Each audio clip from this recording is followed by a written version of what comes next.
Hi everyone, this is William from the Headphone Experience. I'm here tonight with my first impressions of the Topping D90SE digital to analog converter. This is not only a digital to analog converter, but it also is a preamp. It has an adjustable volume on the output. Anyway, this was loaned to me for review by Apos Audio, and this unit currently sells for $899 US. This is the flagship of the Topping DAC line. This is the next model up from the D90S that I reviewed probably about a month ago. And this is the fourth Topping DAC that I've had a chance to listen to and review. This unit has 6 digital inputs, which you can see here on the back. That would include your coax, your optical, your IIS, or maybe it's I1S, I'm not sure. On most equipment it looks like it's an I, but I know there's an I2S, so it would make more sense that it's I1S, so I hope I'm not getting that wrong, which is your DVD or your HDMI style plug. But no, you can't run your Blu-ray player into this, but I'll talk about that more in the full review of this. But anyway, you also have optical, USB, AES, and your Bluetooth input, which it has a little place for an antenna here. And then this unit has 2 analog outputs, which would be your RCA jacks, which would be single-ended, and your XLR jacks, which would be your balanced output. And both, the way this is set up, you can go into the menu and set it up to output one, the other, or both outputs. And they both can be volume controlled, so you can use this as a preamp. You can either set it to DAC, where the output is fixed at 0 decibels, or you can set it to preamp, where you can drop the volume with the remote control. Anyway, this unit accepts PCM signals up to 768 kilohertz. It accepts SD signals up to 1024, and MQA and Bluetooth signals. Topping claims a total harmonic distortion plus noise of 0.00007% from the RCA jacks and 0.00005 from the XLR outputs, and a signal to noise ratio of 127 decibels from the RCA outputs and 134 decibels from the XLR outputs. They claim a crosstalk of at least 124 decibels of separation between the 2 channels from the RCA outputs and 139 decibels from the XLR. And I have to tell you, all these numbers I just gave you are outstanding. They're the best I've ever heard.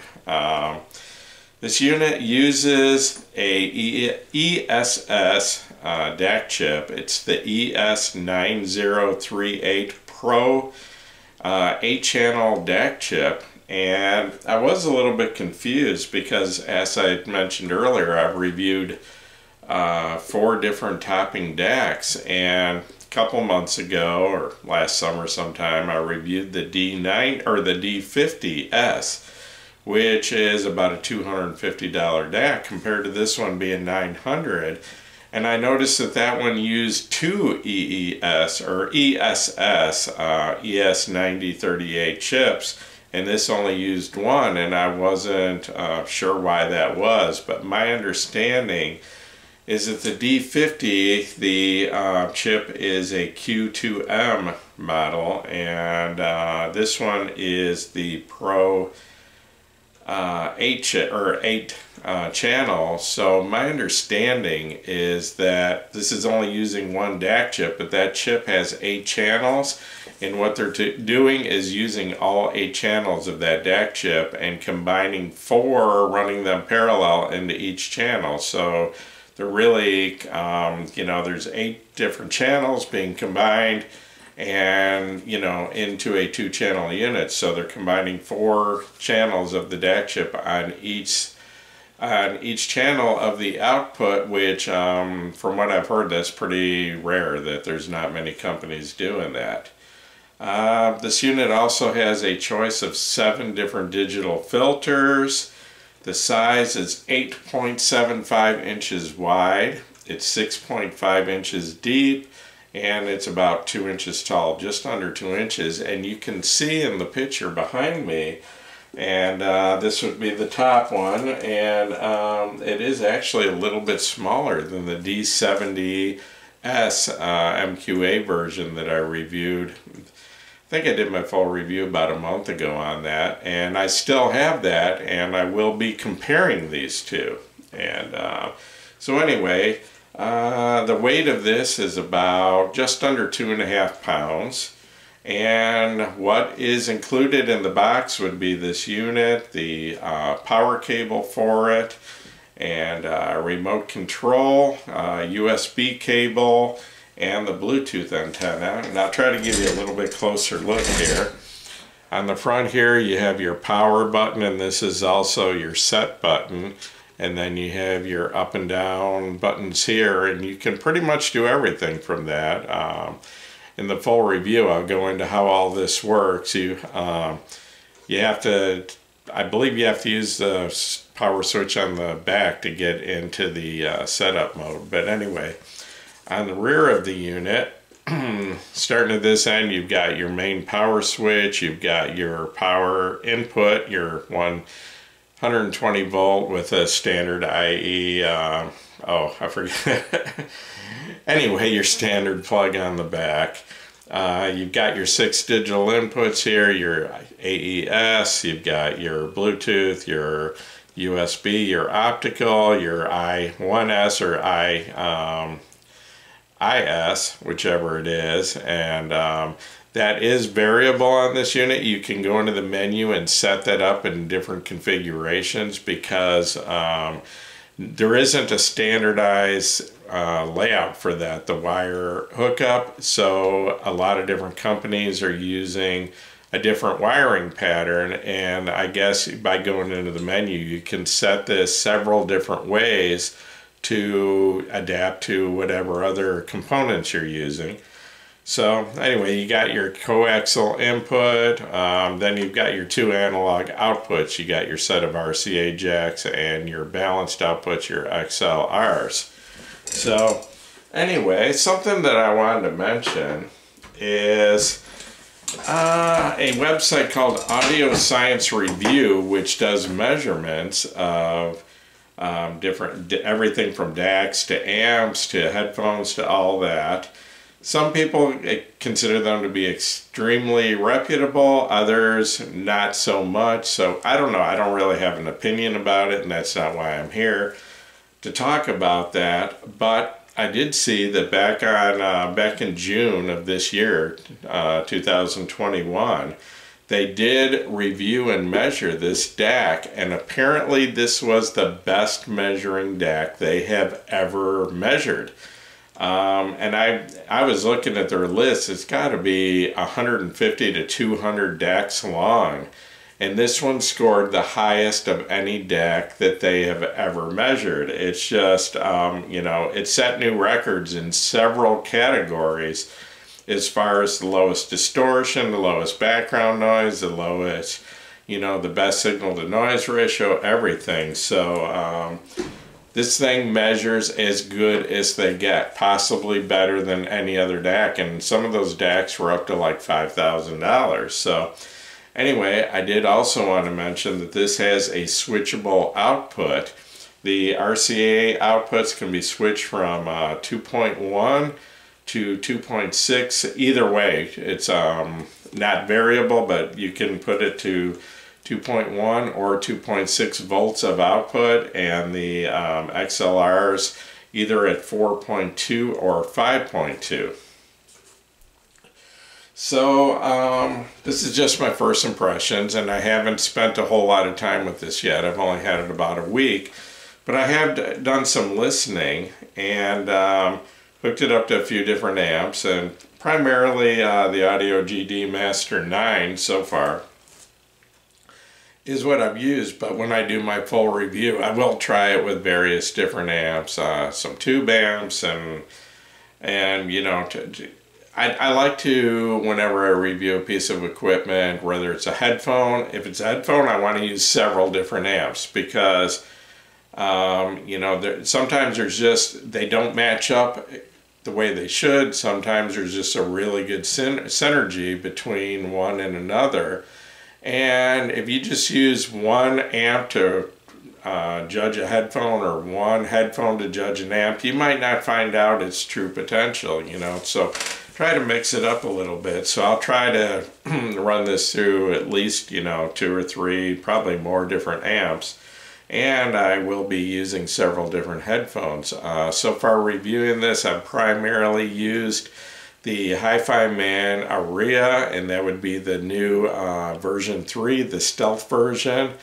And also, I just got a new headphone in a couple days ago, the Kennerton Ragnar, that would be the planar version, and that's their flagship closed-back headphone. And so I've had a chance to listen to it with that. And basically, my first impressions of the sound of this amp are that it sounds exactly the way you would expect a DAC that measures as close to perfect as possible, the way you would expect it to sound. You know, it has perfect clarity and resolution. It has a large open sound stage. But what is strange to me is I still have the Toppings D90SE, and the two DACs sound very different from each other. I was amazed how much different they sound. And to be honest, I would say that compared to the D90S, that's the MQA version, this one, and you know, the D90S measures almost as well as this one does, but like I said, they have quite a different sound. They use different DAC chips. And to me, from what I'm hearing so far, the sound of the D90 is, like I said, it's extremely clean and clear and detailed, but it does sound a little bit drier, a little more sterile. I guess analytical would be a good word to use when comparing it to the D90. The D90, I was really surprised by that, and I really like the D90.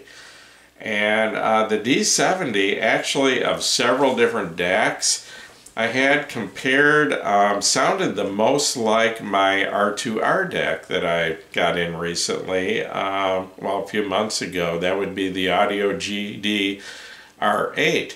And I was surprised that the D90S sounded very similar to that.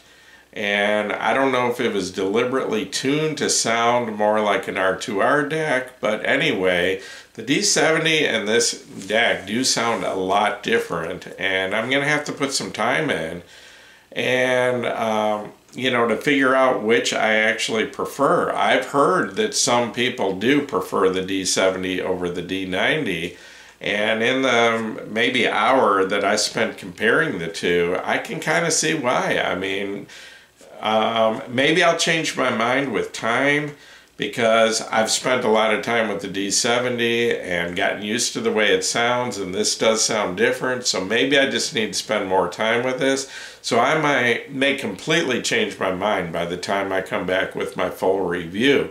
But right now, I'm kind of leaning towards the D90, which is, you know, a $650 DAC, $250 cheaper. I'm actually kind of leaning that way. To me, it has, it's a little bit warmer, a little has a little more body to the sound, and it's more to my preference. But like I said, you know, give me a few weeks and I'm gonna spend more time comparing these, and I may totally change my mind. I might realize that this is the better DAC, but I don't know. I can't tell you yet.